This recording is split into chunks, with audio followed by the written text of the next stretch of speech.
Der festgenommene Hauptverdächtige, der Philippos Tsanis in Bad Oeynhausen totgeprügelt haben soll, ist also Syrer und lebt in einer Asyl- und Bewerberunterkunft. Das haben unsere Weltinvestigativreporter inzwischen herausbekommen. Die Polizei hingegen, die schweigt weiter öffentlich zur Nationalität des mutmaßlichen Täters. Der 18-Jährige soll noch heute in Bielefeld dem Haftrichter vorgeführt werden. Perdita Heise mit den Einzelheiten.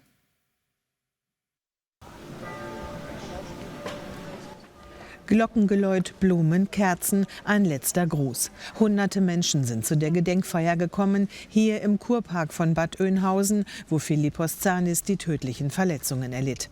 Nach Informationen der Welt soll ein junger Syrer dafür verantwortlich sein, ein 18-Jähriger, der 2018 nach Deutschland kam. Er soll wegen Drogen- und Eigentumsdelikten bereits Polizei bekannt sein. Der Peiniger ging offenbar mit unvorstellbarer Brutalität vor. Er soll plötzlich und frontal auf sein Opfer losgegangen sein.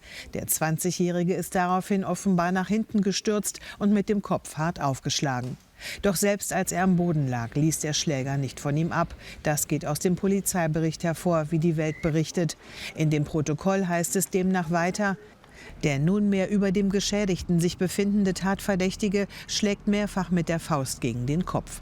Auch den etwa 10 Begleitern des Haupttäters gelang es demnach nicht, den Gewaltausbruch in der Nähe des Brunnens vor dem Kaiserpalais zu stoppen.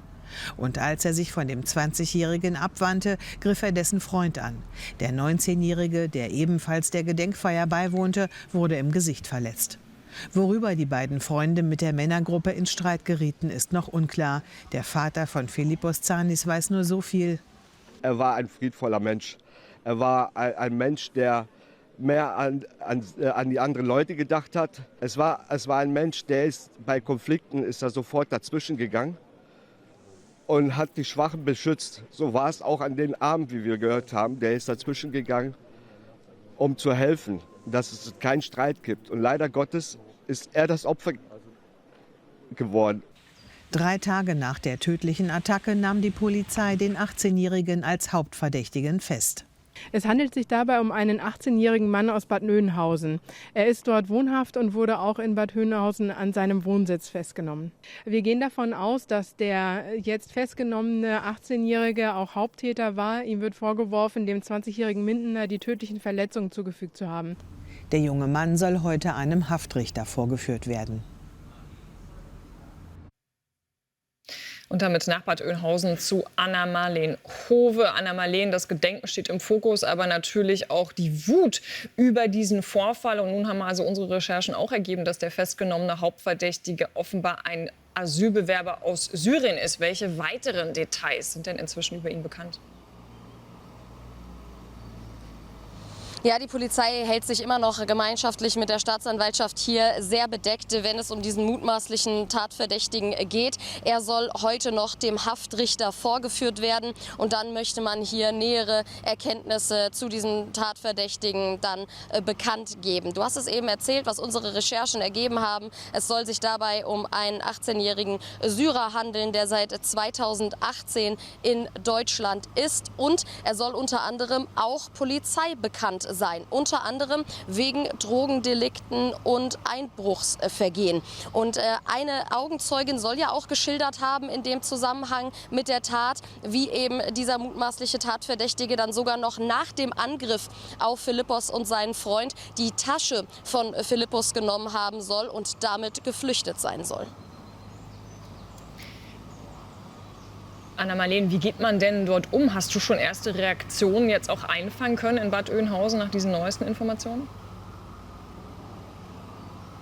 Ja, auf jeden Fall. Also auch heute Vormittag und heute Morgen kommen immer wieder Menschen hier an den Tatort, um Blumen niederzulegen, um an Philippos zu denken. Und die Menschen, die sind ganz klar schockiert. Die sind aber auch frustriert auf die Politik. Da habe ich schon ganz viele Aussagen gehört, dass sich endlich mal etwas ändern muss und die Politik hier mal aufwachen muss.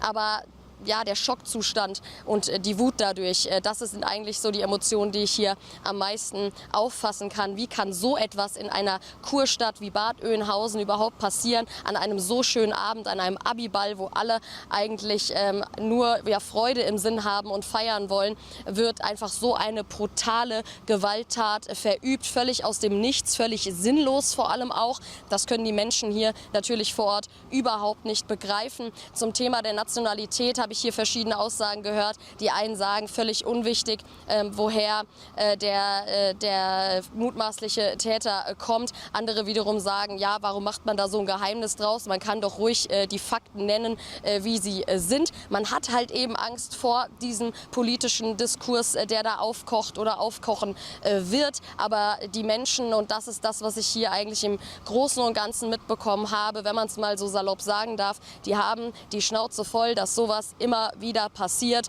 und keiner sich wirklich verantwortlich fühlt und hier reagiert. Und dann eben ein so junger Mann mit gerade einmal 20 Jahren aus dem Nichts aus dem Leben gerissen wird. Und der Fall ist ja schon ein Politikum, insofern offenes Visier wäre vielleicht da die bessere Strategie. Anna-Marleen, danke schön.